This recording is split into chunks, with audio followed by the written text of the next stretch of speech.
My husband died, and his family tried to steal my life.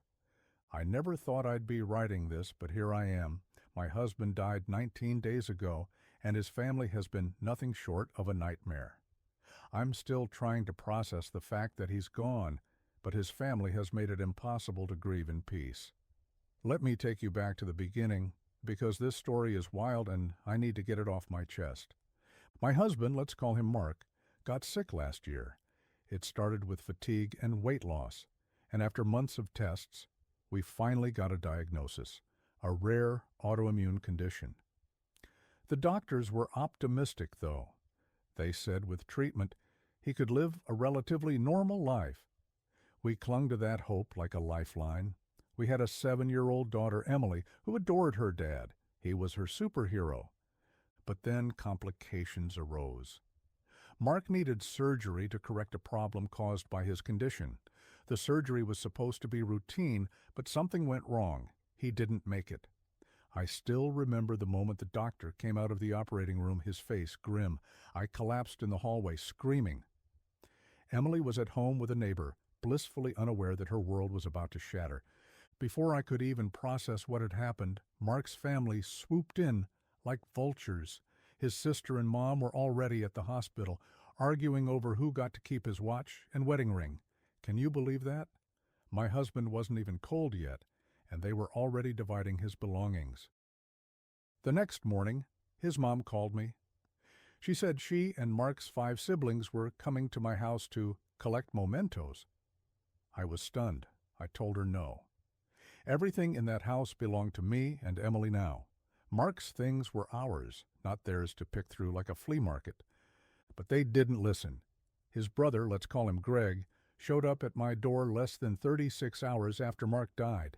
He demanded Mark's wallet, phone, and a safe box he claimed belonged to him. Greg lives 5 hours away and had barely been in our house more than a handful of times. I told him to leave, but he threatened to call the police. So I beat him to it. I called the cops, and they escorted him off my property. If you think that's bad, it gets worse. Mark's family took to social media to announce his death, but they conveniently left out one crucial detail. He was a father. Not a single mention of Emily.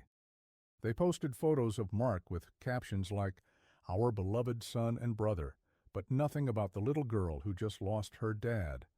When I confronted them about it, they said they forgot. Forgot? How do you forget a child? It was clear they didn't see Emily or me as part of their family anymore. They even made it clear we weren't welcome at any of their family gatherings. It was like they erased us from Mark's life. Things escalated when Mark's mom and Greg started stalking my street. They'd park their cars at the end of the road and just sit there, watching my house. I felt like a prisoner in my own home. I had to call the police multiple times to get them to leave. It was exhausting. Meanwhile, I was trying to hold it together for Emily. She's only 7, but she's so much stronger than I am. Kids are resilient in a way, adults aren't. She'd cry at night, asking when Daddy was coming home, but during the day, she'd put on a brave face. Meanwhile, I was barely functioning. I'd sit at my desk, staring at my computer screen, scrolling through social media just to numb the pain. The final straw came when Greg showed up at my house again, this time with a lawyer. He claimed Mark had promised him our vacation property in his will. There was no will. Mark and I had talked about making one, but we never got around to it. Greg was lying through his teeth, trying to bully me into giving him what he wanted. I'm a lawyer myself, so I knew my rights. I consulted with a few colleagues, and they assured me Greg didn't have a leg to stand on. But the stress of dealing with him and the rest of Mark's family was taking its toll. I was drowning in grief, and they were making it impossible to come up for air. It's been 19 days since Mark died, and I'm still struggling. Emily and I are in therapy, and I'm trying to take things one day at a time. But Mark's family?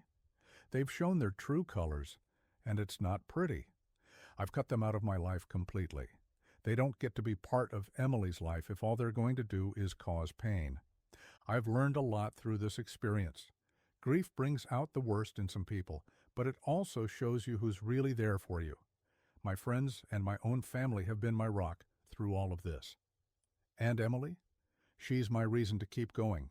So, that's my story. If you've made it this far, thank you for listening. And if you're going through something similar, know that you're not alone. Grief is messy and people can be awful, but there's always a light at the end of the tunnel. You just have to keep moving forward.